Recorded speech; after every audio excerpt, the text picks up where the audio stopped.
Ils sont l'arme invincible de Poutine. Les missiles balistiques hypersoniques, une arme dont l'armée russe a décidé de faire usage pour la première fois. Les forces armées de la Fédération de Russie continuent de mener une opération militaire spéciale. Le 18 mars, le complexe aéronautique Kinjal, avec ses missiles balistiques hypersoniques, a détruit un important entrepôt souterrain de missiles et de munitions de l'aviation de l'armée ukrainienne dans la localité de Deliatine, dans la région d'Ivano-Frankivsk.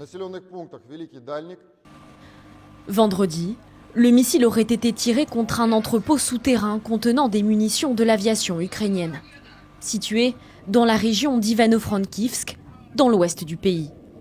Baptisé Kinjal, en russe poignard, ce missile appartient à une famille de nouvelles armes développées par la Russie.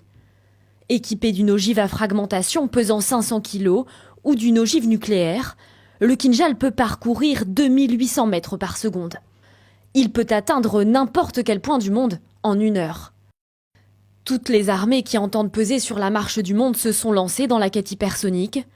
En 2018, Vladimir Poutine, alors en pleine campagne présidentielle, vantait déjà les mérites de cette arme. Sa vitesse le rend invulnérable à tous les systèmes de défense antimissiles. Ils ne peuvent tout simplement pas le suivre. Il est compréhensible que les grandes armées dans le monde entier souhaitent posséder un tel engin.